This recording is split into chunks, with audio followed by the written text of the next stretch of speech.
Para los que quieren volver a encenderse con la radio. Para los que no queréis que os modulen el pensamiento. Para los que buscan voces que no tienen altavoz. Para los que necesitáis un micrófono. Para los que tienen otra forma de escuchar. Y para los que echáis de menos que la radio os atraviese. Vuelve.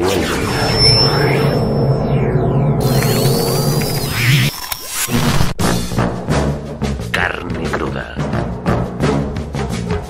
Ahora, Carne Cruda 2.0.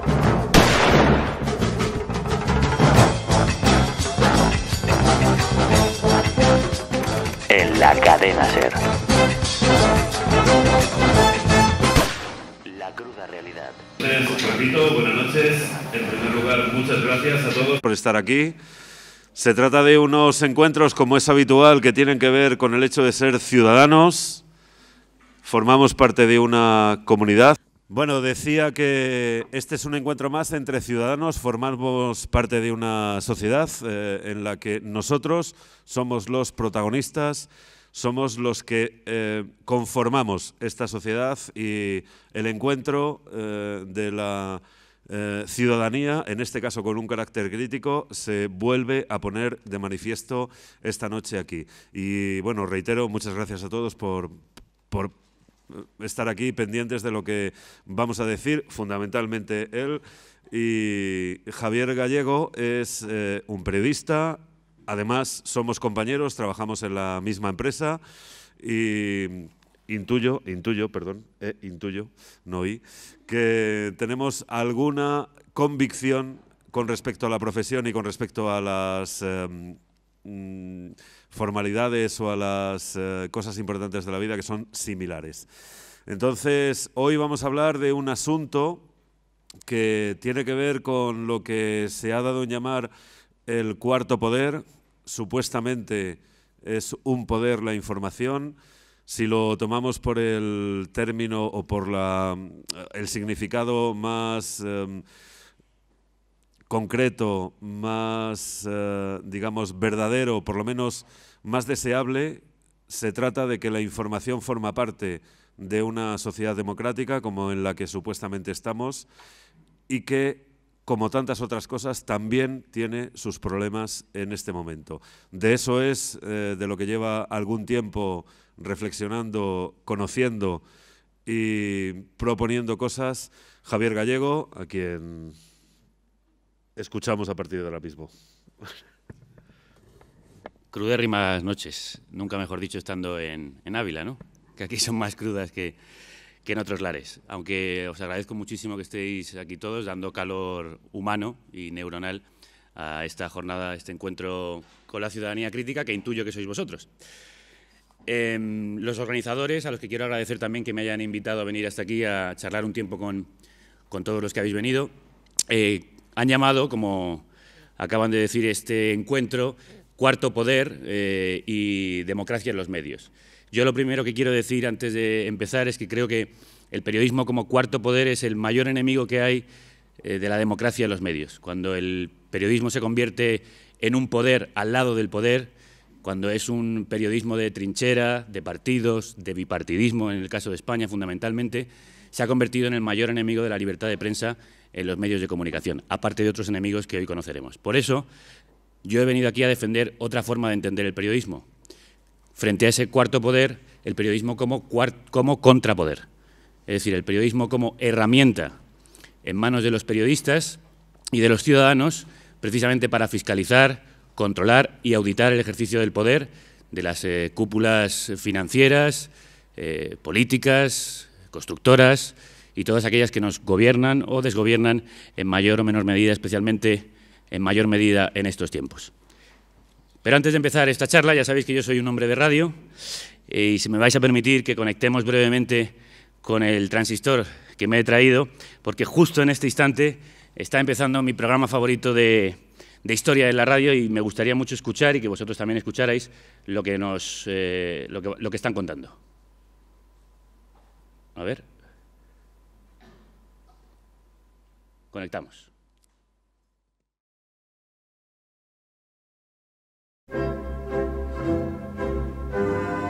El 4 de marzo de 1610, el astrónomo, físico y matemático italiano Galileo Galilei publica en Florencia El Mensajero de las Estrellas, libro en el que confirma la tesis heliocéntrica de Copérnico, según la cual la Tierra y el resto de planetas de nuestro sistema giran alrededor del Sol y no al revés, como era creencia común hasta entonces.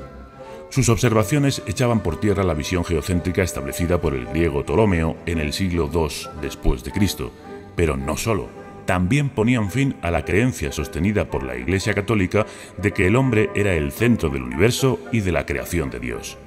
Lógicamente, las teorías de Galileo eran inaceptables para el Vaticano, y el astrónomo fue perseguido por la Inquisición y el Santo Oficio. Pero el sabio era tan tenaz como el giro de la Tierra alrededor del Sol, y aunque solo le dieron permiso para defender el heliocentrismo como hipótesis, Galileo publicó en 1632 el polémico Diálogo sobre los principales sistemas del mundo, en el que se burla abiertamente de las teorías de Ptolomeo, defendidas en la obra por un personaje en el que muchos ven una parodia del Papa Urbano VIII. Es la gota que colma el vaso. En abril de 1633, la Inquisición inicia un proceso contra el físico que termina en condena. Galileo es obligado a abjurar de sus ideas y recluido en arresto domiciliario de por vida. Según el escritor turinés del siglo XVIII Giuseppe Baretti, fue después de su abjuración cuando Galileo pronunció su famosa frase: Y sin embargo, se mueve.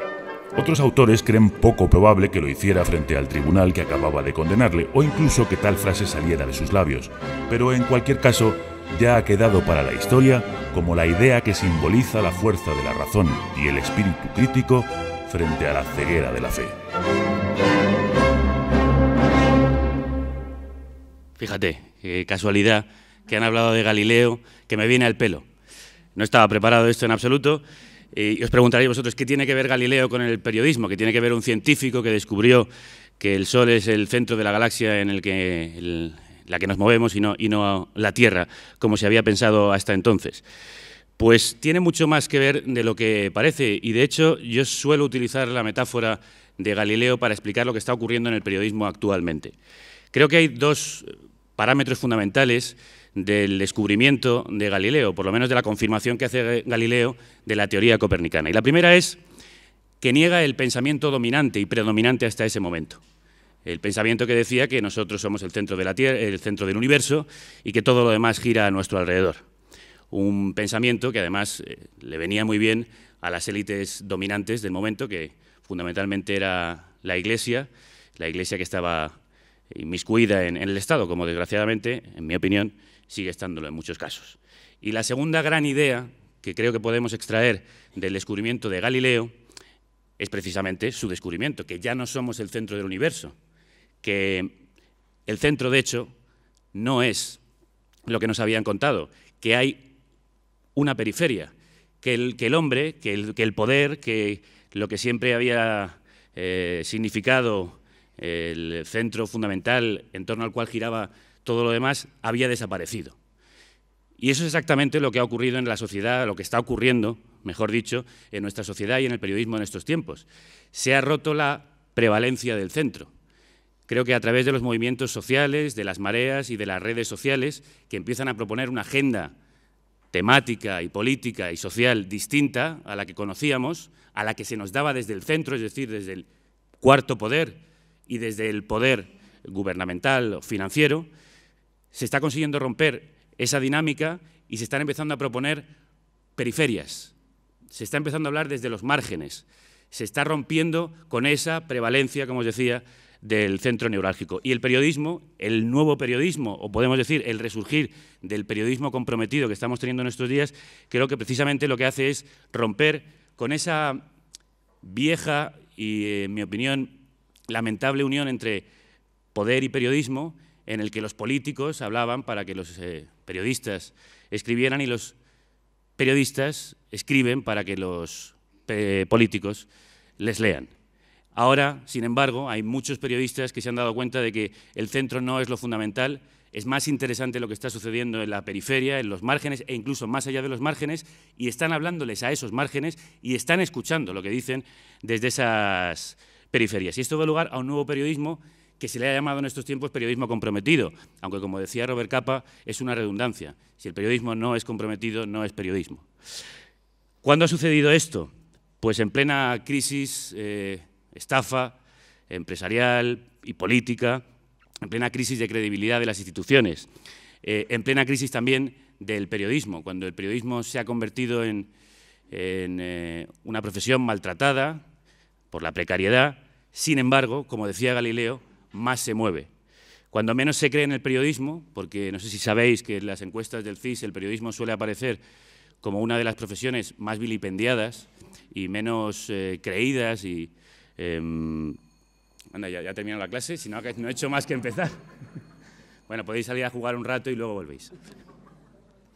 Bueno, pues precisamente cuando el periodismo tiene menos credibilidad entre la ciudadanía, a pesar, y esto he de decirlo entre paréntesis, de que el periodismo creo que está sirviendo en este momento como una de las principales lupas que muestra y da transparencia a nuestro sistema frente a la opacidad en la que tratan algunos de cubrirla, pues, como os decía, pese a que es un momento de especial precariedad y falta de credibilidad del periodismo, los periodistas, más que nunca, más que en años anteriores, más que en décadas anteriores en nuestra democracia, se están moviendo. Y está surgiendo un nuevo periodismo social, ciudadano y comprometido que se mueve. Perdonad, pero es que me dicen que tenemos una llamada de un oyente, una pregunta espontánea que creo que va a surgir del público, en concreto la pregunta espontánea número 1. Sí, muchísimas gracias por participar, por tu espontaneidad y sobre todo por tu pregunta, que estoy seguro de que va a ser muy interesante. Me alegra mucho que me hagas esa pregunta. Supongo que se te ha ocurrido solo. Sí. Bueno, tienes una gran creatividad y una curiosidad digna de elogio. Pues principalmente, como en el resto de cambios que estamos viviendo en nuestra sociedad actualmente por la crisis económica. No nos engañemos, quizás si no nos hubiéramos dado de bruces contra la cruda realidad, nunca mejor dicho, no hubiéramos reaccionado como creo que muchos ciudadanos están reaccionando y como muchos periodistas también lo están haciendo.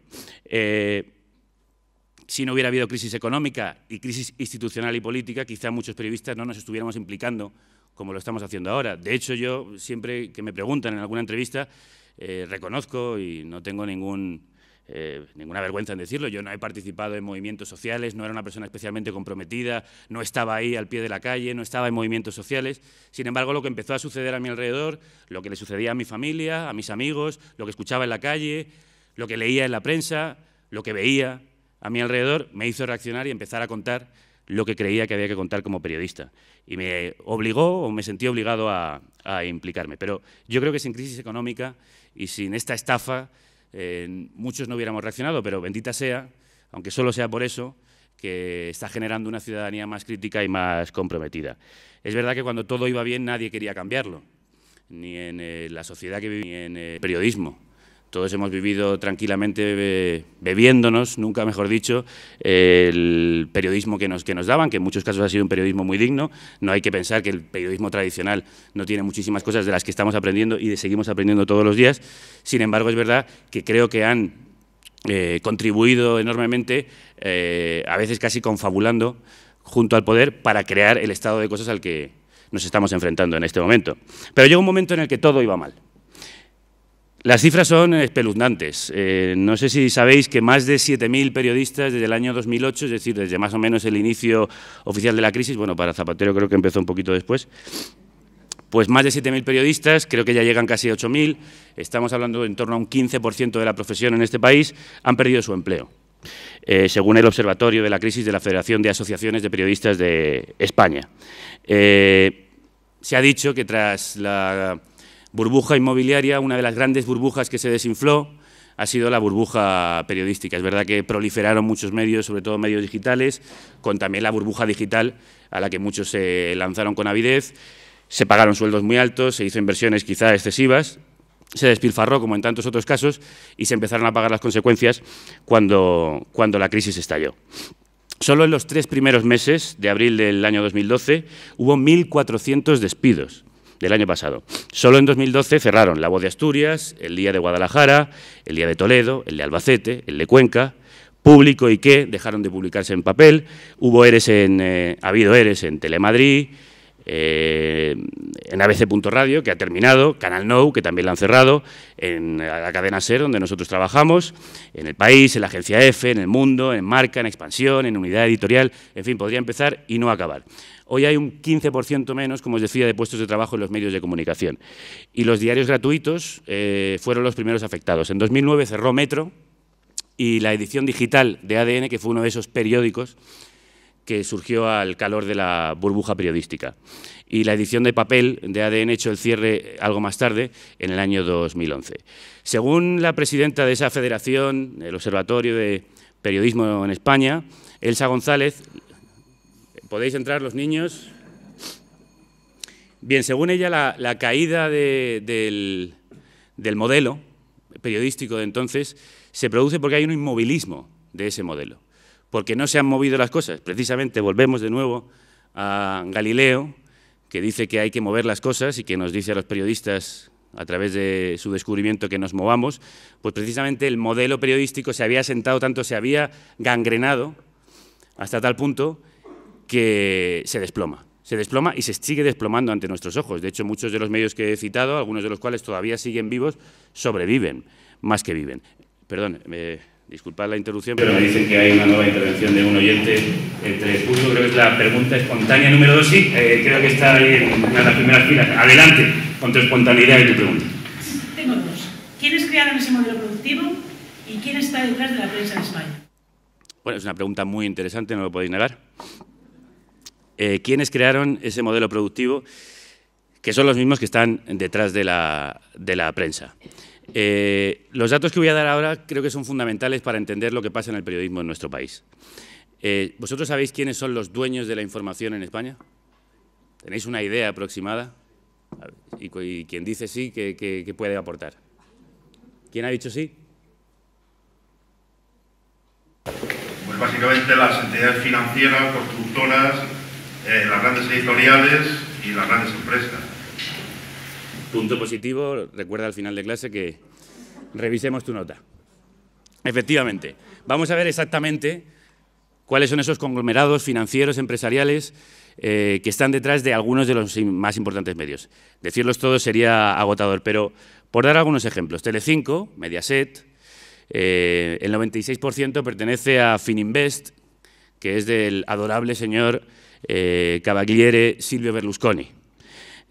Aparte, el 4% restante está en manos de Danske Capital, Norges Bank, Capital Group, Garmor Investment. No me digáis qué es esto, pero a mí me suena a banca. La COPE. Bueno, la COPE está en manos, lo sabéis, de la Conferencia Episcopal, fundamentalmente, y de organizaciones relacionadas con la Iglesia, y luego tiene ahí un cachito, Cajasur. Intereconomía. Perdón, es que siempre que digo intereconomía me pasa esto. Sal de mí, Satanás. Bueno, pues Intereconomía está en manos de grupos financieros, fundamentalmente, algunos empresarios acusados de fraude fiscal, fíjate tú, y empresas varias. Intereconomía, que por cierto lleva más de 7 meses sin pagar a sus trabajadores. El Mundo, Expansión y otros periódicos y medios que pertenecen a Unidad Editorial, el 96% es de RCS Media Group, en el que el socio mayoritario es Mediobanca. No me digáis qué, pero a mí me suena banca. De hecho, es una banca italiana. Prensa Ibérica, que tiene muchísimos de los diarios regionales de este país, la mayoría de ellos. Su principal accionista y director general es Francisco Javier Moll de Miguel, que es constructor. La Vanguardia, que pertenece al Grupo Godó, dirigida por Javier Godó, que en 2012 entra en el Consejo de Administración de la Caixa. Prisa, donde trabajo yo, donde trabaja él, al que pertenecen la cadena SER, El País, entre otros. Pues atención en quién estamos, en manos de quién estamos. El 7% lo tiene Telefónica que, como sabéis, es una empresa que durante décadas pagaron todos los españoles para convertirlo probablemente en la joya de la corona de las empresas públicas españolas, y que un señor con bigote y muy mala leche, no estoy hablando de Franco, estoy hablando de Aznar, la privatizó hace ya unos años. A Telefónica pertenece el 7%. El 20%, atentos, es de nuestro amigo Emilio Botín, de la Caixa, donde está el señor Javier Godó, y de HBSC, que os sonarán estas siglas, pues es una de las principales entidades financieras que, como Falciani ha contado a la humanidad, ayuda a esconder o contribuye de alguna forma a la evasión fiscal y el fraude de capitales. El 40% restante está en manos de Liberty, que es un conglomerado financiero en el que están Bank of America, el Deutsche Bank, Citibank, Credit Suisse, podría seguir y seguir.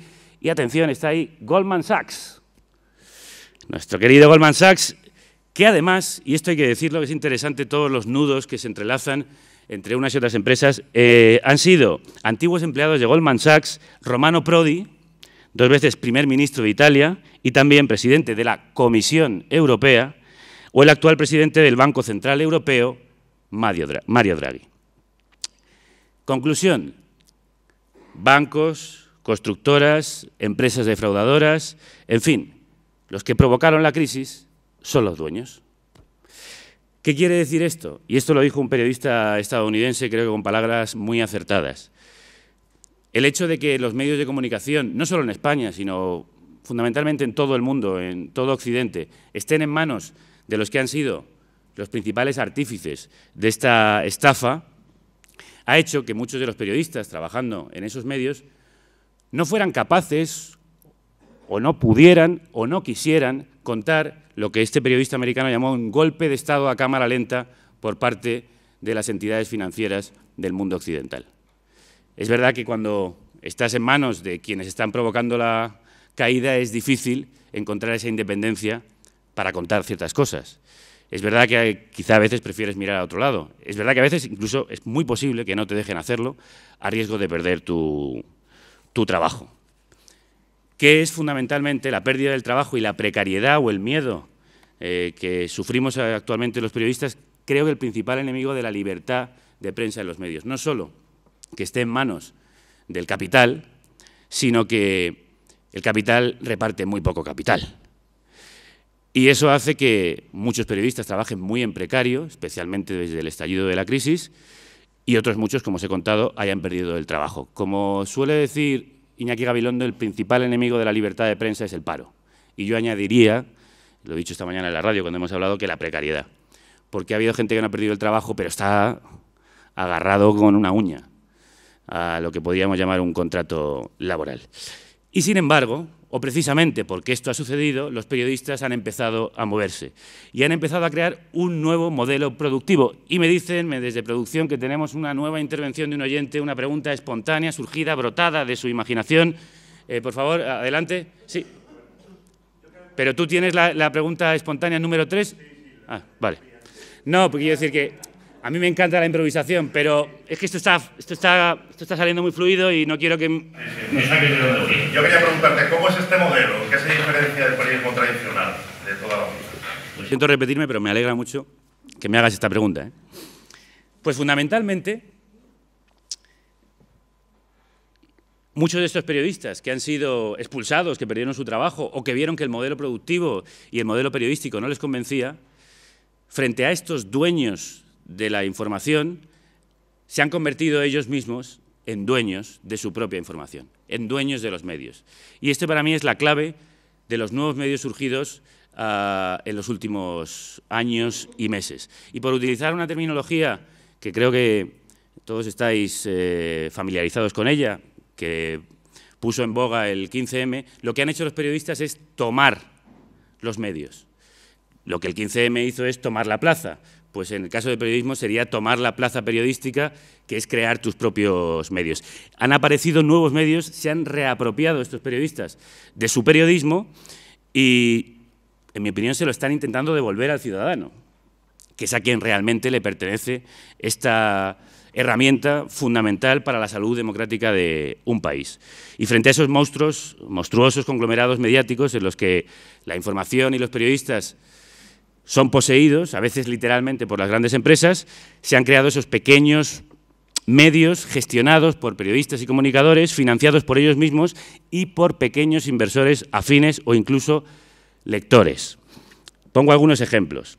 Los periodistas son dueños o socios, en el caso de La Marea, por ejemplo, como cooperativa, o como inversores, en el caso del diario.es, en el que yo, por ejemplo, colaboro. También han buscado inversión afín al periodismo comprometido en un periódico como Infolibre, revistas creadas por periodistas que se sustentan con su propio dinero como Números Rojos. Tercera Información ha hecho crowdfunding, es decir, una financiación colectiva para mantenerse. Al mismo tiempo, han solicitado el compromiso de los lectores, el compromiso de esos ciudadanos críticos, como vosotros, que quieren que ese periodismo exista. Creo que un buen ejemplo es lo que ha hecho el diario.es con los socios, que además os contaré que cuando se les ocurrió la idea, pues muchos de los miembros del primer equipo fundador pensaron que a lo mejor era una locura y que no iba a funcionar, porque los socios en el diario.es, que aportan una pequeña cantidad, tampoco excesiva, no tienen especiales ventajas frente a los que no son socios, más allá de que pueden leer la información, ya de que pueden unas horas antes, de que les llega la revista en papel que se publica cada 3 meses y, bueno, se les invita a una serie de encuentros, foros como estos, para participar y conocer a los periodistas que hacen el medio. Y, sin embargo, ha funcionado estupendamente. De hecho, una parte muy importante, creo que cada vez un porcentaje más alto, cercano ya a la mitad, está siendo sostenida por los socios que están contribuyendo al diario.es, que es otro de los ejemplos de nuevo modelo productivo que se está creando, que además me parece muy interesante por lo que significa. Como se decía en una de las campañas del lanzamiento del diario.es, y no quiero estar haciendo publicidad, no quiero que esto parezca así, sino simplemente porque la idea me parece que es estimulante. Lo que se le decía a los lectores es que tú pagas esto para que otros lo lean, para que esta información sea posible, para que nosotros podamos hacer este periodismo. Y se establece un compromiso mutuo entre periodista y lector que me parece muy interesante, porque además el hecho de que vosotros seáis, o aquellos que contribuyen, inversores del periódico, te genera a ti como periodista una mayor responsabilidad. Los tienes muy cerca, sabes quiénes son, sabes que van a estar ahí controlándote y de alguna forma se convierten en tus jefes. Y eso creo que hace también un periodismo más cercano, un periodismo más humano y un periodismo más ciudadano. Y hay un modelo, este modelo que se ha creado, que podemos decir que está en pruebas. Es decir, no quiero tampoco dar la falsa idea de que estos nuevos medios nadan en la abundancia y se están repartiendo pingües beneficios. No es cierto, son medios que están creciendo muy poco a poco, las redacciones son muy reducidas al principio, no están dando trabajo a una gran cantidad de periodistas que se han quedado en paro. Estamos hablando de un medio sostenible a largo plazo que está creciendo paso a paso. Pero mi experiencia, porque la tengo más cercana, que es el diario, se han conseguido cambiar de redacción porque se les ha quedado pequeña, que no está mal. O sea, podemos decir que eran al principio 7 u 8 personas, pues ahora son el doble, después de un año. Creo que es un buen ejemplo. Pero no quiero reducir toda esta charla, evidentemente, a economía, ¿no? Estamos hablando del periodismo y de en qué consiste ese periodismo, y yo creo que lo fundamental no es solo el cambio de modelo productivo y buscar un modelo más sostenible, con un crecimiento más razonable, sino que lo importante es que se crea un modelo periodístico, un nuevo modelo periodístico, que, como os decía antes, y por seguir con la misma terminología, consiste en que los periodistas tomen el periodismo para devolvérselo a los ciudadanos. ¿Y en qué consiste esto de tomar el periodismo? Pues la verdad es que yo creo que es muy sencillo, o sea, tampoco es el descubrimiento de la pólvora. Básicamente es volver a las raíces de lo que siempre ha sido el periodismo, principalmente un arma de control, de iluminación de la realidad. Básicamente lo que están haciendo estos nuevos medios es, como os he dicho al principio, mirar alrededor a la ciudadanía, preguntarles qué les preocupa, recoger esas preocupaciones e indagar en ese sentido. Y para mí, en mi opinión, sobre todo están haciendo una gran labor de transparencia en un país, especialmente el nuestro, muy opaco, en el que la información es muy difícil de conseguir. Y no solo están poniendo luz y taquígrafos sobre, digamos, las cúpulas de poder de este país, sino que además creo que están recogiendo la preocupación ciudadana. Lo que surgió en la calle con el 15M, todos esos temas que salieron en las asambleas, todos esos temas que ahora están en las mesas de debate de muchos ciudadanos de este país, han sido recogidos en los medios. Y, de hecho, la agenda política que aparece en estos nuevos medios no es igual que la agenda tradicional, que la agenda, lo que llaman los periodistas, la agenda setting, que si alguno ha estudiado periodismo, es, digamos, estos medios, estas informaciones que vienen casi de carril y que podéis ver cada noche en los telediarios. ¿Por qué se repiten todos los telediarios? ¿Por qué hablan en todas las radios de lo mismo? ¿Por qué la prensa dice y recoge los mismos temas? Porque hay una agenda que se va elaborando precisamente en las camarillas del poder, donde hay más dinero, donde hay más presión, donde hay lobbies que, digamos, que lanzan aquello de lo que se debe hablar. Y precisamente lo que hace este nuevo periodismo es decir, hay otros temas de los que hablar. A la gente le interesa ahora mismo hablar de nuestra democracia, de nuestra calidad de vida, de la pérdida de derechos, de la pérdida de libertad de expresión, del bienestar que se ha convertido en malvivir. Y lo que hacen los periodistas entonces es tomar partido. Y sigo con la terminología del 15M y me vais a permitir que eche un trago. Toman partido. Como dice Pascual Serrano, en un libro que os recomiendo, que se llama Contra la neutralidad, lo que hacen los periodistas, estos periodistas, y muchos otros, que no quiero decir que esto solo ocurra a los nuevos medios, creo que también hay periodismo muy digno en los medios tradicionales, lo que hacen es, como os decía, que a mí me ocurrió en cierto momento, tomar partido frente a lo que está sucediendo alrededor, es decir, no quedarse impasibles. Decía Gramsci que odiaba a los indiferentes, ¿no? Y dicen muchos en el libro de Pascual Serrano que uno no puede permanecer indolente, indiferente o ciego frente a la miseria de otros, frente a la injusticia, frente al abuso, frente a la opresión, frente a la represión. No podemos, no podemos tampoco ser equidistantes. Esa falsa objetividad que se le reclama a veces al periodismo y bajo el que muchas veces algunos se ocultan, en realidad no tiene sentido periodísticamente y socialmente. Un ejemplo muy claro, si unos skinheads le dan una paliza a un negro, jamás voy a ir a preguntarle a un skinhead por qué le ha dado la paliza a ese negro. A quien tengo que dar voz y le tengo que preguntar cómo está y de quien tengo que hablar es del que ha recibido la paliza. Y eso no quiere decir que el periodismo no sea menos veraz, eso no quiere decir que lo que esté contando no sea una buena noticia periodística, al contrario. La equidistancia, como os decía, muchas veces suele ser una excusa para no tomar partido frente a una realidad que creo que todos, o por lo menos muchos de los que estaréis aquí, estamos de acuerdo en que en estos momentos está muy desequilibrada, especialmente desequilibrada, y se cometen enormes abusos. Y creo que en ese sentido el periodismo, como contrapoder, como os decía al inicio, puede contrapesar, puede hacer de contrapeso. ¿Y cómo se compromete uno? Pues por seguir otra vez con la terminología del 15M, tomando la palabra, que creo que es uno de los grandes logros del movimiento social, y cuando hablo del 15M me refiero también a las mareas, ¿no? Que hemos recuperado la palabra, ¿no? Algo que creo que nos habían hurtado, o que nosotros mismos habíamos dejado que nos hurtasen. Habíamos dejado de hablar de los temas que realmente son fundamentales. Habíamos, yo creo, agachado la cabeza y dejado de hacer política. Política en los bares, política en las casas, política en las plazas, en el espacio público. Sí, es posible que hablásemos, y hablábamos, de las minucias políticas, de los dimes y diretes entre unos políticos y otros, ¿no? Este continuo disparar desde las trincheras. Pero no estábamos hablando realmente de democracia, de política, de sociedad, de cuáles son los derechos constitucionales que nos realmente competen, de cómo construimos una sociedad mejor y más justa, de cómo distribuimos la riqueza, de qué hacemos con la banca, de qué hacemos con nuestra escuela y nuestra sanidad. No estábamos hablando de eso, y ahora estamos hablando de eso. Los periodistas y la ciudadanía han tomado la palabra.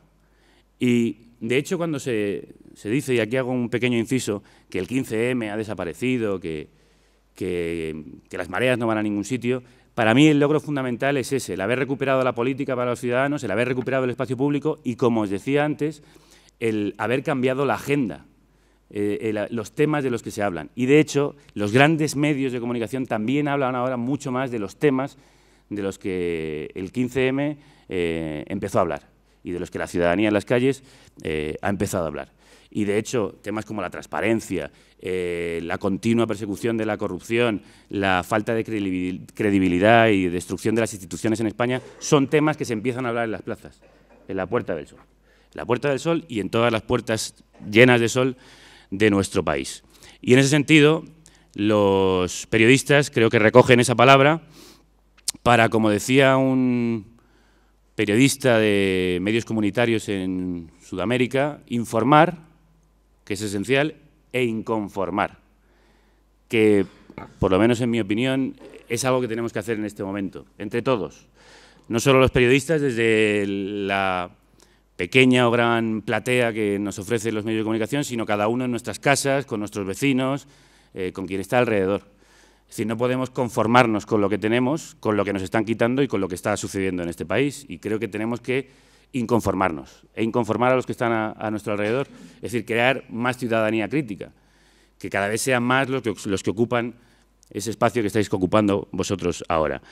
Y en mi caso, por poner un ejemplo, creo que esa toma de la palabra, fundamentalmente, lo que he intentado, y creo que es lo que intenta también el periodismo en estos tiempos, es retomar la palabra precisamente para quitársela a aquellos que la manipulan y la utilizan para ocultar, para mentir, en fin, aquellos que utilizan expresiones como simulaciones en diferido, que son retorcimientos del lenguaje que no significan absolutamente nada y que tratan, evidentemente, de esconder las suciedades y miserias de quienes pronuncian esas palabras. Pues los periodistas también tenemos, creo, la obligación en este momento de retomar la palabra precisamente para desvelar, para crear luz, para dar transparencia, para reapropiarnos de la democracia. Porque fundamentalmente la palabra es democracia, la palabra, el diálogo, es el arma fundamental que tenemos, no solo para comunicarnos entre humanos, sino para construir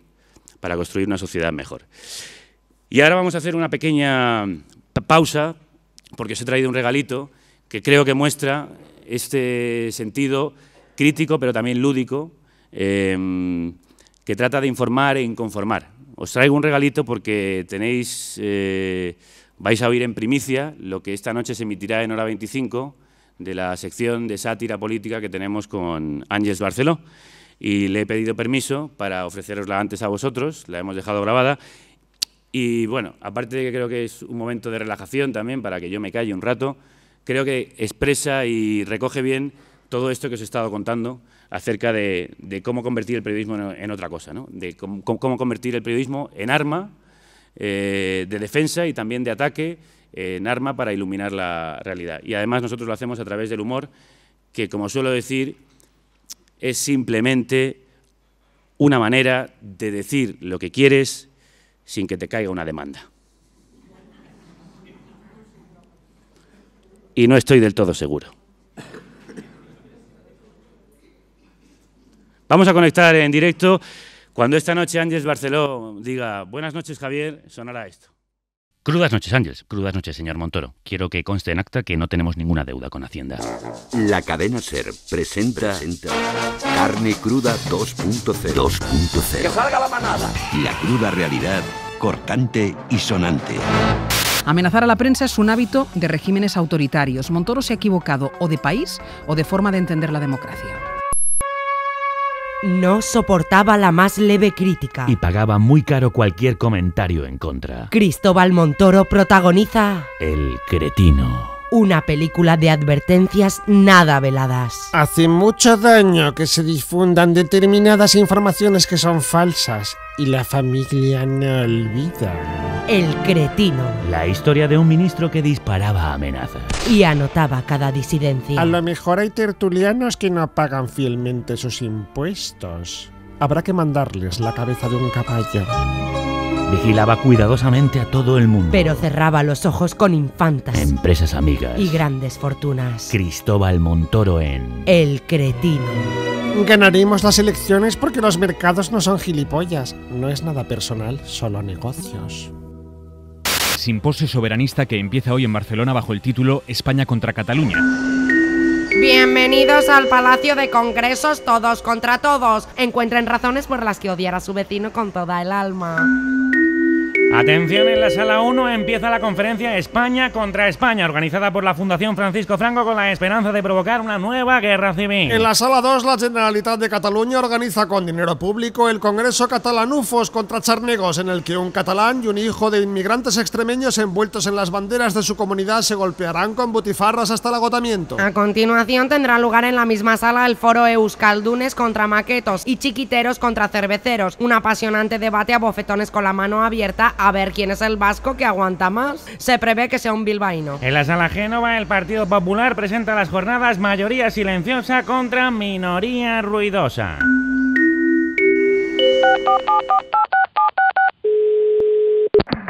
Ha llamado a Corrupciones y Contratas. Si desea que le recalifiquemos un terreno, marque 1. Si quiere un contrato de la administración adjudicado a dedo y por un precio desorbitado, marque 2. Si necesita colocar a un familiar en un cargo de confianza, marque 3. Si precisa la asesoría de Anamato para negar un chanchullo evidente, marque 4. Si desea hablar con un operador, marque 5. Corrupciones y Contratas, buenos días. Buenos días, mire, yo es que tengo que pedir un favor Entiendo, un favor, ¿le pasa con el despacho de Miguel Blesa? No, espere, no me he explicado bien. ¿Usted no quiere un enchufe en Caja Madrid? No, mire, yo es que era alto cargo de la Consejería de Sanidad de una comunidad autónoma y ahora trabajo para una empresa a la que adjudicamos la privatización. Ah, le paso con María Dolores de Cospedal. Que no, señorita, que no es eso. ¿Prefiere que le pase con Esperanza Aguirre? No, tampoco. Caballero, no tengo todo el día, hay mucha corrupción que gestionar. Mire, se trata de una adjudicación bajo mano, un contratito amañado que... Ah, bueno, usted quiere hablar con el Ayuntamiento de Boadilla. Señorita, por favor, no quiero hablar con Blesa, ni con Cospedal, ni con Aguirre, ni con Boadilla. Quiero cobrar mi sobre... Uy, lo siento. El reparto de sobres comenzó hace 20 minutos. ¿Y no me puede poner con Luis Bárcenas? Está reunido con el Comité Ejecutivo Nacional del PP, pero le paso. Comité Ejecutivo Nacional del Partido Popular. Lo sentimos, en este momento todos nuestros corruptos están ocupados. Llame pasados unos minutos o diríjase al Comité Choricero Provincial de su circunscripción.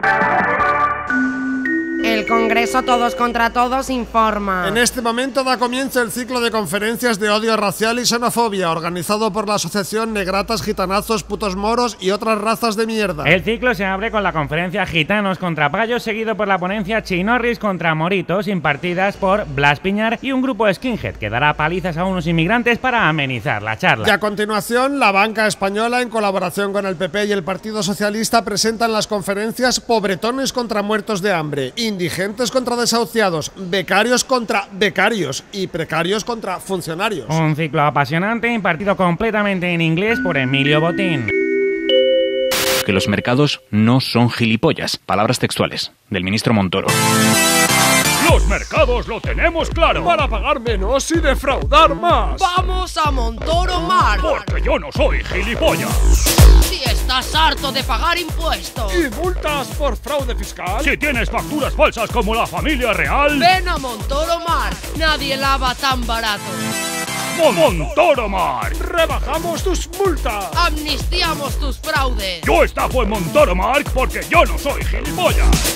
Montoro Mar. Porque España no es país para gilipollas. Es país para listos.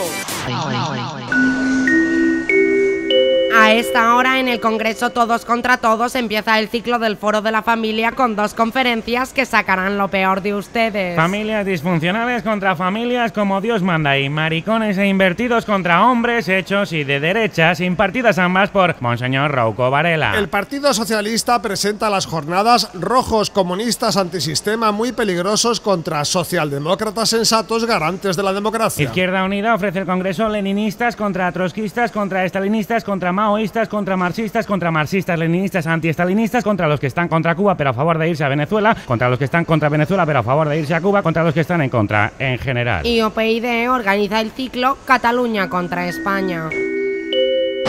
Escucha más secciones y programas en carnecruda20.es.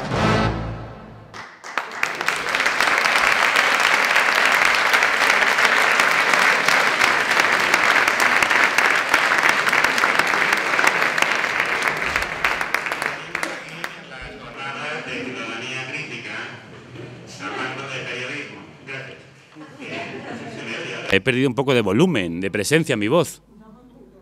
¿Me habéis cortado el micro? ¿Es por lo de Montoro? ¡Montoro, sal de ahí! ¡Devolvedme el micro, por el amor de Dios! No se oye, ¿no? He dejado de estar amplificado. En fin, me estoy viniendo abajo. Vamos a ver si conseguimos solucionar esto. Esto suele ocurrir, o sea, yo no quiero ser conspiranoico, pero en fin, ha sido nombrar a la bicha, es decir, a Montoro, y aquí han empezado a pasar cosas raras. Que yo no quiero decir nada. Montoro, que te estoy diciendo que yo lo tengo todo pagado, que yo estoy viendo impuestos, que no soy de esos periodistas que tú dices que no pagamos. Bueno, no sé si se puede seguir, lo oigo muy distorsionado. ¿Se oye? Bueno, pues vamos a intentar... A ver, ¿ahora? Bueno, no, parece que no se soluciona. ¿Ahora? ¿Sí? No, bueno, ha sido una falsa alarma. Como las amenazas de Montoro. Falsas alarmas. Bueno, como habéis visto y sabéis los que seguís Carne Cruda desde hace tiempo, que es el estilo marca de la casa, yo estoy a favor, precisamente en estos momentos más que nunca, de un lenguaje sin precocinar, de un lenguaje crudo, directo, a veces a degüello, precisamente frente a aquellos que precocinan la palabra, que la cocinan de más, que la queman, que la manipulan y que la envasan al vacío. Y básicamente creo que os he resumido lo que en mi opinión está siendo este nuevo periodismo que está surgiendo y que ha dado lugar a lo que yo creo que es una marea periodística que surge de la marea social de la que os he hablado anteriormente. Y creo que es una marea periodística porque son muchos los movimientos que se están produciendo. Ya he ido nombrando algunos, pero voy a recordar simplemente que ahora mismo existen nuevos medios como La Marea, Mongolia, Números Rojos, La Información, El Confidencial, Voz Populi, eldiario.es, Infolibre.es, Periodismo Humano, Tercera Información, Directa, Alternativas Económicas, Libero, La Tuerca, Hot Down, Diagonal. Y hay modelos de información distintos en cada uno de ellos. Algunos son precursores, digamos que empezaron antes que los que han surgido en los últimos tiempos a raíz de los despidos por la crisis, y muchos de ellos además son periodismo activista. Estoy hablando de periódicos como Diagonal, Directa, Caos en la Red, Tercera Información, radios y teles comunitarias que han hecho una labor social tan importante, sobre todo en un país en el que se ha destruido tanto el tejido social y el activismo en los barrios, que como sabéis fue desapareciendo con el gobierno del Partido Socialista en los años 80 fundamentalmente, hasta casi morir en los años 90. Sin embargo, radios y teles comunitarias, radios piratas y radios libres hicieron un trabajo por lo menos de mantener un cierto sentido a eso que llamamos la comunidad y a eso que llamamos la democracia más directa, la democracia más cooperativa, el apoyo mutuo. En fin, y ese periodismo que podéis ver en Teleca o programas como La Tuerca, que afortunadamente últimamente gracias a las redes han tenido mayor difusión de la que tenían anteriormente, es un periodismo voluntario, no remunerado en muchos casos, ideológico y activista, como os he dicho, y muy ligado a los movimientos sociales siempre. Tiene limitaciones en difusión, es cierto, y en alcance periodístico, a mi entender, porque muchas veces es más un periodismo ideológico y de combate, que además al no contar con medios, pues básicamente está más dedicado en conformar un discurso alternativo, que me parece muy interesante, pero que no es tan periodístico, quizá es más político. Pero, como os decía, me parece muy interesante como agitadores, como precursores y como modelos de periodismo independiente. Después hay medios generalistas, como los que he citado anteriormente, El Diario, Infolibre, Voz Populi, que hablan de política, de cultura, de deporte, que copian, digamos, el modelo tradicional de periodismo, aunque fundamentalmente ahora mismo se fijan en los temas que más nos preocupan, que son la economía, lo social, la democracia y la política. Son novedosos también en la utilización de los nuevos medios, en la utilización de blogs, de vídeo, de las redes sociales, en dar contenido multimedia. En fin, también hay Carne Cruda, el programa que nosotros hacemos. Ahora mismo estamos intentando abrir un pequeño hueco en la radio online, porque aparte de esta sección que habéis escuchado, pues emitimos 2 veces por semana un programa que se escucha solo en la red y que está teniendo, la verdad, bastante buena acogida y sobre todo muchas descargas. Y bueno, es verdad que no es lo mismo que el altavoz de la radio convencional, pero estamos empezando a abrir un hueco utilizando sobre todo el poder de las redes, de las redes digitales, que creo que también han sido uno de los principales agitadores de lo que está sucediendo en este momento. Hay otros modelos que yo llamaría agregadores. En ese sentido, por ejemplo, el diario.es está cogiendo otras revistas digitales y las está poniendo bajo su cabecera, y también lo están haciendo otros medios. Y de esa forma se retroalimentan unos a otros, y el público que entra por un sitio se redirige hacia esas otras pequeñas cabeceras, y al contrario, entra de las pequeñas cabeceras y llegan al grande.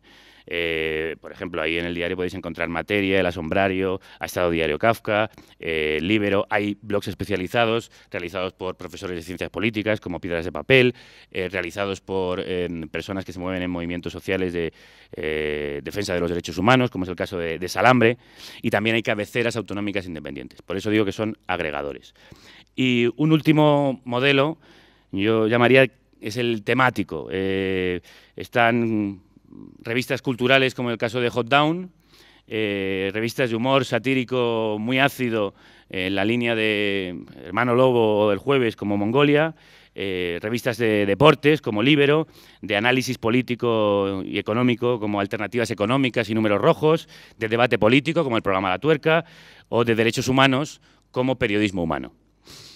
Y aunque la mayoría de ellos son digitales, muchos están buscando también la salida al papel, por lo menos en algunas ocasiones, por aquello del prestigio que tiene el papel, porque sigue siendo el consumo también más importante que tiene la prensa todavía, porque el tener una revista en papel también te da eso, como os digo, una cierta presencia mediática, y porque yo creo que es importante, y eso es una de las grandes labores que están haciendo los periodistas y los nuevos medios en este momento, es importante a veces pararnos, sentarnos, y contextualizar y analizar lo que está sucediendo. Frente a lo digital, que es una tormenta continua de informaciones, que a veces cuesta mucho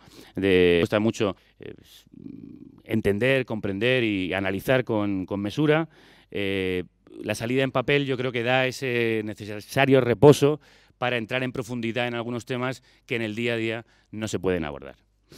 En fin, y tampoco nos podemos olvidar, y con esto quiero terminar este pequeño repaso, de los periodistas freelance, que están siendo muy importantes en la revolución, a mi entender, del periodismo de hoy en día. Y se ha visto fundamentalmente en las manifestaciones, esas manifestaciones que ahora quieren coartar y reprimir a través de una ley de seguridad ciudadana, que, como sabéis, es una ley para asegurarles a ellos de que no nos acerquemos los ciudadanos. Y básicamente es una ley de seguridad de la seguridad, es decir, de los medios policiales de este país. Pues frente a ellos, creo que han hecho una labor muy importante de información, especialmente en la calle, periodistas freelance, que con una cámara de vídeo, con un teléfono móvil, han estado allí donde estaban las manifestaciones, han estado allí donde estaban las palizas policiales, donde estaban los desalojos, donde había un desahucio, en los scratches, y lo han estado documentando y subiéndolo a la red y generando también en el periodismo más tradicional una inquietud de se nos están adelantando, van más rápido que nosotros, tenemos que dar esa información. Y de hecho muchos medios tradicionales, lo habréis visto, como por ejemplo El País y otros, colocan ya en las manifestaciones una cámara en las plazas para estar dando en directo lo que empezaron a hacer los medios más alternativos. En ese sentido, creo que los pequeños se están comiendo al grande, o por lo menos le han comido el terreno al grande y le están dando lecciones de periodismo al grande. Alguno de esos periodistas ha sido incluso premiado con algunos de los premios más prestigiosos del periodismo.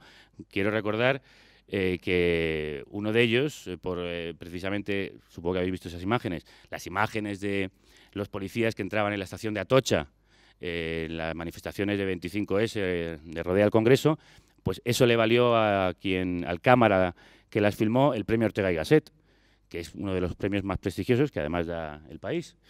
En fin, creo que es un reconocimiento también por parte de la prensa tradicional de que se está haciendo un nuevo periodismo, que hay que estar atento a él y que están marcando el camino. Me dicen, perdonad la interrupción, que tenemos una nueva intervención de un oyente, una pregunta surgida de la espontaneidad de este caballero. Adelante. ¿Suponen realmente una alternativa a estos medios frente a los grandes medios de comunicación? Pues esta es una pregunta muy interesante que no voy a contestar yo, sino que quiero que contestemos entre todos.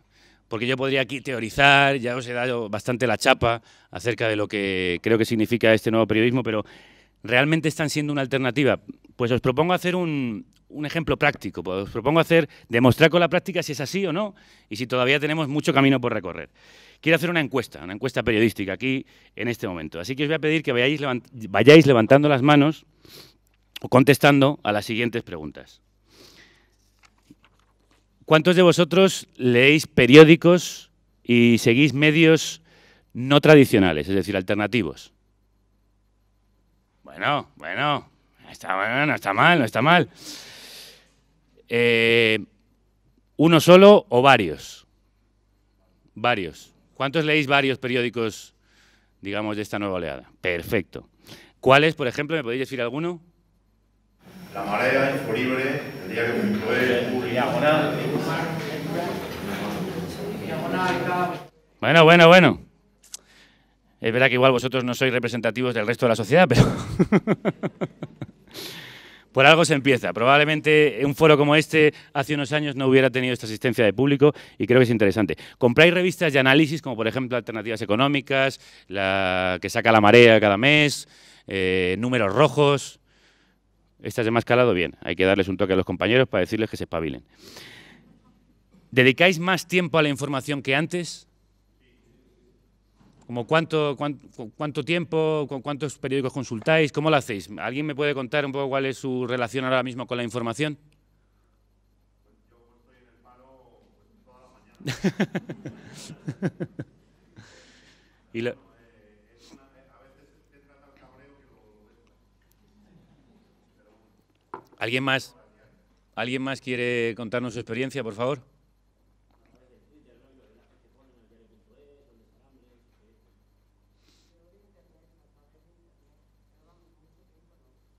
Bueno, pero ahora os preocupáis más que antes de mirar información, de seguir las redes sociales, de enteraros, ¿no? Continuamente estoy mirando si ha salido algo nuevo. Yo os voy a dar un dato estadístico que me parece muy interesante y que ejemplifica lo que está pasando en nuestro país. Antes de que empezara la crisis, según el CIS, la lectura de periódicos y el interés por la información, por los telediarios, por los boletines informativos en las radios, en España era casi como las dos Españas. Había un 50% de personas que se preocupaban por estar más o menos informados, por seguir el día a día, y otro 50% que pasaba olímpicamente de lo que estaba sucediendo. Que apenas veía telediarios, no consultaba periódicos, por supuesto no los compraba, y que vivía en su mundo, ajeno a la sociedad en la que estaba viviendo.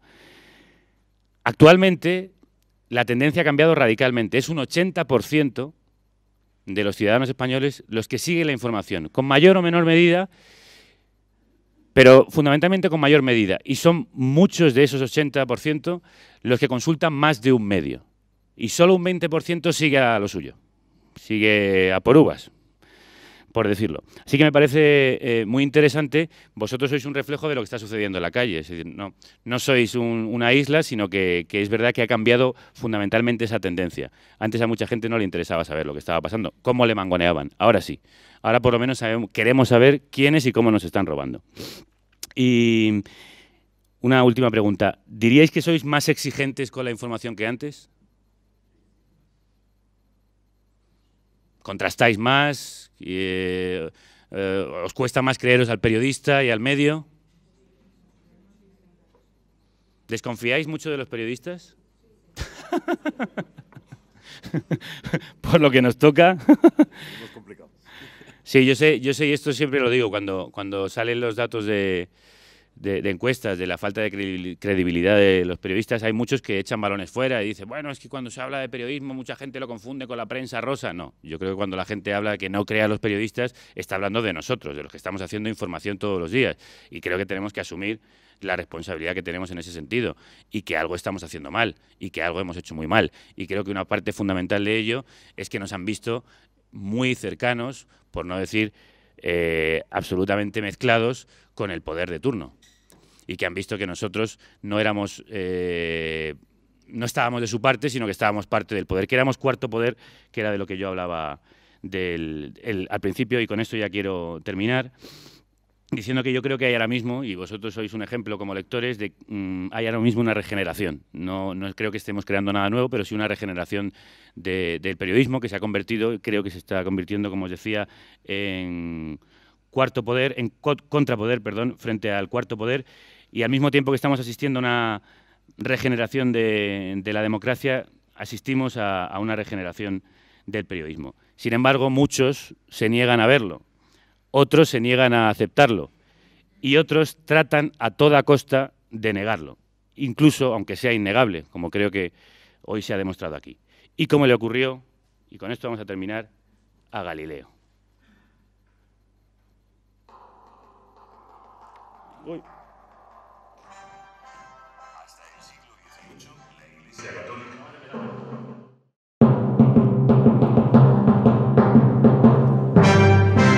Hasta el siglo XVIII, la Iglesia Católica no autorizará la publicación de libros que defiendan el heliocentrismo que demostró Galileo.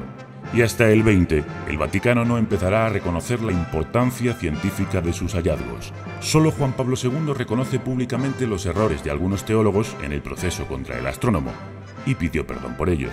Pero ni siquiera entonces, ni siquiera hoy, se ha rehabilitado completamente su figura. Es más, en 1992, una comisión vaticana que estudió el caso afirmó que Galileo no tenía pruebas de lo que decía. Y lo que es peor, el anterior Papa, Benedicto XVI, llegó a escribir en 1990 que la Iglesia de la época de Galileo se atenía más estrictamente a la razón que el propio Galileo.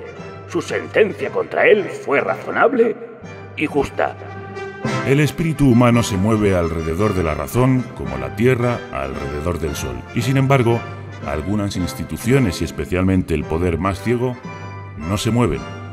Contra ellas, muchos ciudadanos y periodistas se movilizan. Aunque el poder quiera que la Tierra no se mueva, sin embargo, nos movemos.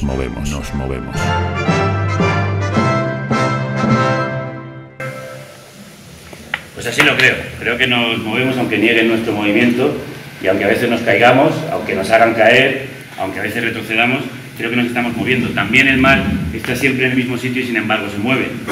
El periodismo y las mareas se mueven, aunque a veces no percibamos el movimiento precisamente porque estamos dentro de ellas.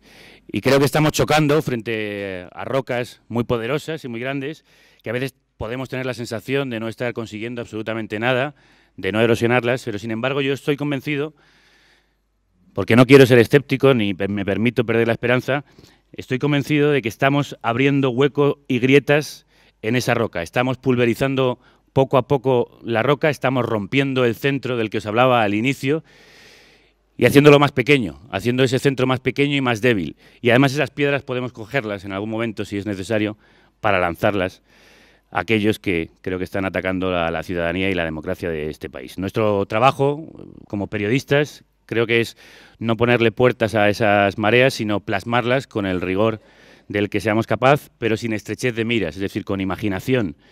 Creo que es trabajo de los periodistas amplificar el ruido, el fragor de esas mareas para que la marea moje a más gente, para que sean más, como os decía antes, los que se muevan y no se conformen, para que sean más los inconformistas. Y creo que en este cambio social, político y periodístico por el que muchos trabajamos queda casi todo por hacer. No ha hecho más que empezar. Está crudo, nunca mejor dicho. Y no es malo que sea así, porque en realidad el cambio nunca termina. Y lo acabado nos limita, lo inacabado, sin embargo, no tiene límites. Como en la radio, somos nosotros los que tenemos que seguir haciendo ese cambio permanentemente inacabado. Y como la radio nos invita a implicarnos, ya que yo soy un hombre de radio, yo quiero invitaros a dejar de ser solo espectadores, creo que ya lo habéis dejado de ser, y a dar los pasos necesarios para tomar el escenario, para ser actores, oyentes, participantes, ciudadanos comprometidos, lectores de periódicos que son críticos con los medios que leen y que nos azuzan a los periodistas para hacer un mejor trabajo. Así que esta conferencia está inacabada. Muchas gracias.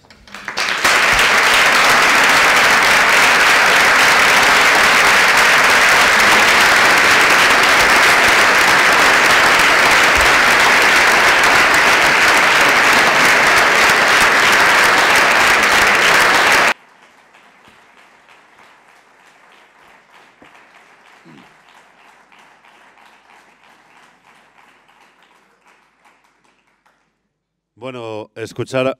¿Se me oye? No Tienes un bozarrón que si no se oye esto no se oye nada. Escuchar a un periodista siempre gratifica desde el punto de vista profesional y estoy seguro que para vosotros también. Abrimos un breve turno de preguntas, de cuestiones que os parezcan oportunas. No queremos debatir, con lo cual, bueno, supongo que siempre cabe la tentación de poder matizar, pero no es el objetivo, así es que tenemos y queremos dar la oportunidad de que preguntéis lo que os apetezca y que escuchemos lo que Javier nos tenga que decir. Así que si alguien quiere preguntar algo, es el momento. Por ahí, esta primera no, porque había allí una muchacha un poquito por detrás, perdón. Para la gente estamos más interesados, buscamos mucha más información y tenemos mucho más interés. Pero que los nuevos medios, los que son más de protesta, los que son un nuevo modelo, llegan a un segmento más pequeño. Entonces, mi pregunta es, los grandes modelos de periodismo siguen existiendo y ahí es donde está la precariedad. Está muy bien que seas parte del diario, pero tú vas a trabajar a la cadena SER, trabajas en la cadena SER, forma parte del grupo Prisa y todos sabemos todo lo que ha pasado con el grupo Prisa durante el último año. ¿Cómo se vive el no poder, el intentar generar un cambio dentro de un propio medio generalista?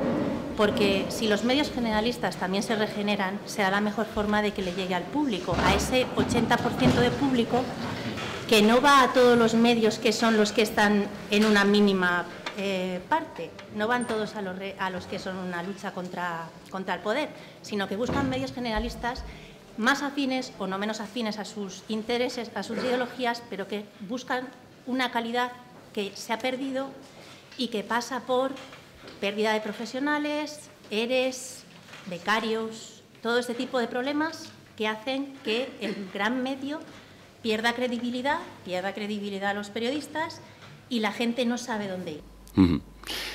Pues es una cuestión muy interesante y no es fácil de contestar y creo que en esa pregunta estamos muchos periodistas hoy en día y especialmente gente como yo que estamos en los dos lados. Porque yo colaboro en el diario, efectivamente, pero mi medio de subsistencia fundamental es la cadena SER del Grupo Prisa. Y yo me hice esa misma pregunta que tú me has planteado cuando me ofrecieron la posibilidad de volver a la radio después de que, porque no lo sepa, me expulsaron de Radio Nacional con el cambio de gobierno y la toma ideológica del medio público por parte del Partido Popular. La verdad es que lo consulté incluso con todo el equipo que hacíamos el programa y los colaboradores, gente de la que me fío mucho y me interesó mucho su opinión. Es decir, vamos a entrar en un gran medio, en un medio que tiene muchos defectos, a mi entender, como gran empresa, la que a veces, pues eso, muchos trabajadores están en precario y a veces no se ha hecho el periodismo tan digno que debería haberse hecho, ¿no? Sin embargo, creo que como son los medios que fundamentalmente sigue la gente, por un lado, y son medios con periodistas muy buenos, merecía la pena utilizar ese altavoz, utilizar esos medios para seguir intentando hacer periodismo también desde dentro. Porque además esos medios van a seguir existiendo. De hecho, creo que son medios de referencia en el mundo entero. O sea, tampoco podemos perder de vista dónde estamos y a quién llegan los medios más pequeños. Los medios grandes como El País, la cadena SER, El Mundo, Onda Cero, etcétera, son los medios fundamentales que consumen los ciudadanos actualmente.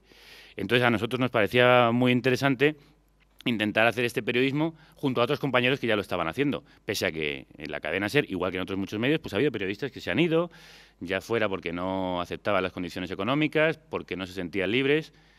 Yo estoy en esa lucha, no te sé dar una respuesta, pero creo que aquí tenemos ejemplos de... Yo puedo asegurar que ahora mismo estoy haciendo el mismo trabajo que hacía en la radio pública. Lo habéis escuchado hace unos minutos.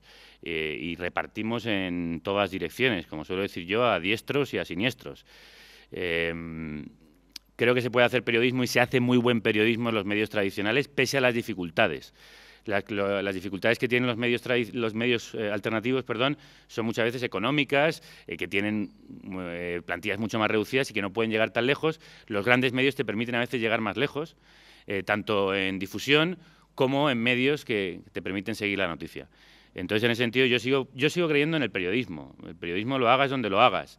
En el momento que vea que no puedo hacer ese periodismo donde estoy, pues me buscaré otro sitio. En este momento sí lo estoy pudiendo hacer. Así que también creo que es bueno utilizarlo. Y creo que van a ser dos modelos que convivan. Es decir, uno se va a nutrir del otro y creo que los medios más pequeños van a seguir creciendo. No todos ellos sobrevivirán. Y es verdad que también los medios grandes, pues probablemente por la crisis del periodismo empresarial también, que afecta a la mayoría de las grandes empresas mediáticas de este país, pues tendrán que reducirse, entonces se compensarán las fuerzas. Aún así, sigo pensando que la cadena SER seguirá siendo la radio más escuchada y ahí me gustará estar. Usted, por favor. Yo quería que nos dijeras algo sobre otro periódico digital, El Plural, y dónde lo clasificarías. El Plural, sí. El Plural.es, ¿no? Entiendo. Sí. Pues no tengo una formación, no voy a engañarte, no tengo una opinión muy formada del Plural.es, porque no es uno de los medios que consulte habitualmente. Así que la opinión que podría darle, por algunas noticias que he leído, no me dan la suficiente información para hacer un juicio, así que prefiero no hacerlo, porque me lo estaría inventando. Sí, por favor. Bien, lo primero, indudable felicitarte, no solo por esto, sino por tu etapa en Radio Nacional y por la que sigues en la SER. Y yo creo que te ha faltado algo fundamental, quizá, por no daros importancia, ¿no? Frente al descenso de credibilidad de ese periodismo generalista que podría representar. Yo más que el Grupo Prisa hablaría del país, porque no es lo mismo el país que la SER. Entonces, digamos que en ese formato más tradicional del país, para quien no lo recuerde, en este país hace unos años se decía, no, esto es así porque lo ha dicho la televisión. Sí. Después vino, no, esto es así porque es que lo ha dicho el país, ¿no? Que es una forma de conformar también, para la redundancia, la opinión pública general, la más generalista.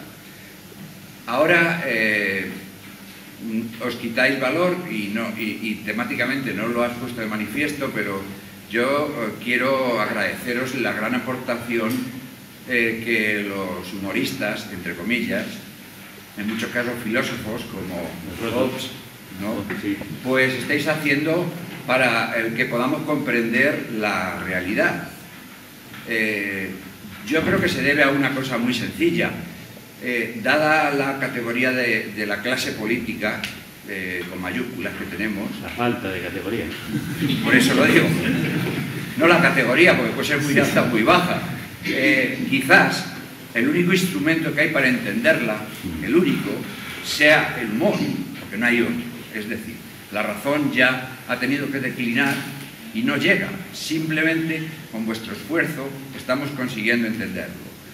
Y hay también en canales generalistas como La Sexta, el Wyoming, la propia evolución de Salvados, desde un tono más humorístico a un tono más serio, demuestra que exclusivamente con ese cristal, ¿no?, del humor somos capaces de entender esto, pero simplemente porque los dirigentes que tenemos no tienen otra categoría que esa, es imposible no entenderles sino por la ironía. Pues explica también esa otra provisión, en este caso benefactora de información que llega a los ciudadanos, porque con el declinar en los medios generalistas, yo soy un ejemplo claro, en un lector típico del país que después del felipismo, donde comienza la gran crisis de Prisa, ¿no?, pues declina y dice, yo esto no lo quiero ver, y opta por vías fragmentarias, pues...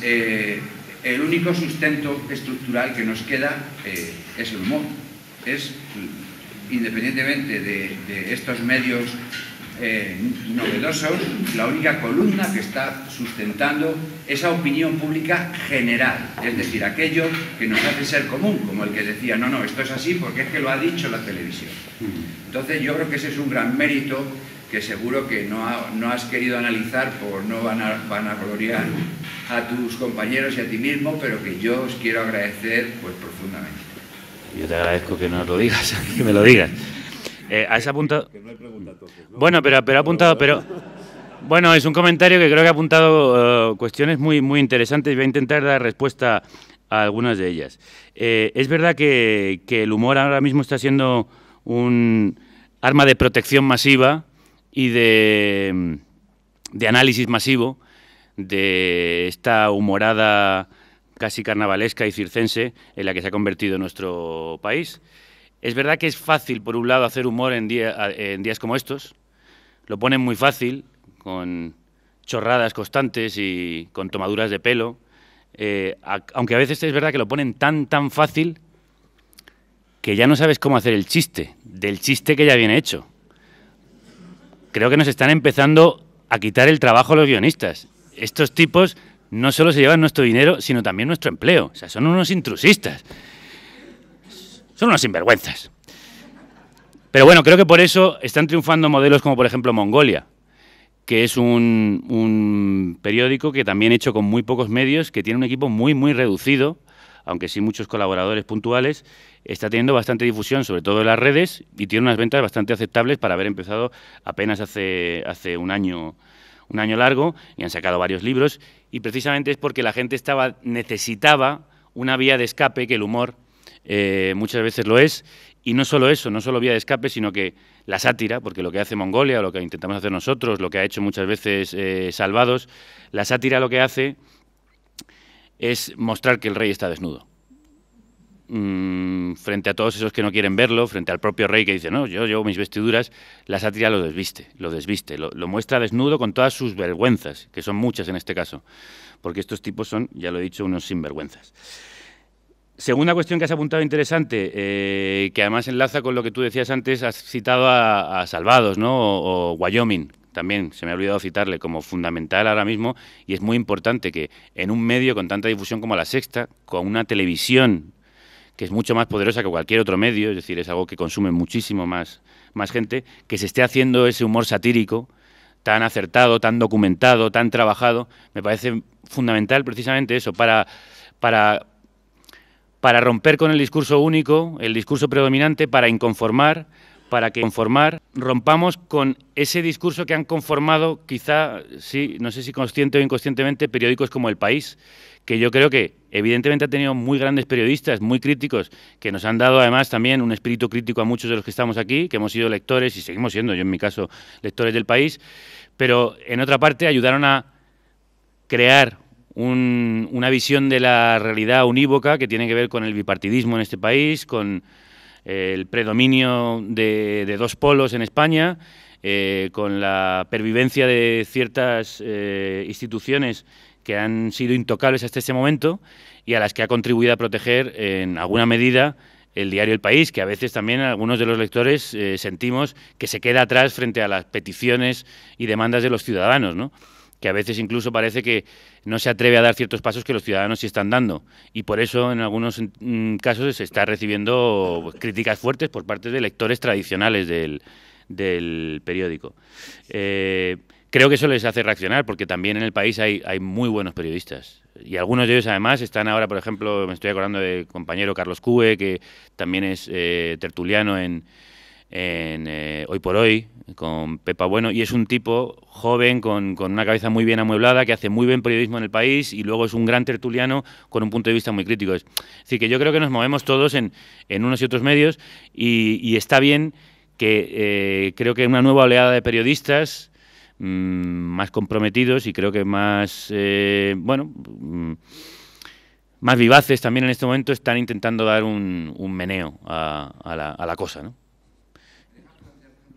En segundo lugar, este encuentro que es para la ciudadanía crítica se organiza de forma totalmente independiente y bueno, para aquellos que queráis ayudar, pues hay una hucha por algún sitio, por allí, que si alguien quiere aportar algo para poder ayudar a la organización de eventos como este, pues estamos abiertos y agradecidos de que esa aportación se produzca y que posibilita y que se mantienen estos encuentros que hoy finalizan en este año, pero que por la que han pasado con los que estamos hoy más de 500 personas y que esto anima en primer lugar a la gente que decidió ponerlo en marcha como una historia muy, muy gratificante y también para continuar con la propuesta a lo largo del año que viene, que ya se están preparando nuevos contenidos que sean del interés, que tengan que ver con la convivencia, con la forma de vivir como ciudadanos de forma crítica y de forma protagonista en esta sociedad. Así es que, bueno, si alguien quiere aportar, ayudará a que el año que viene podamos seguir manteniendo estos encuentros y muchas gracias a todos.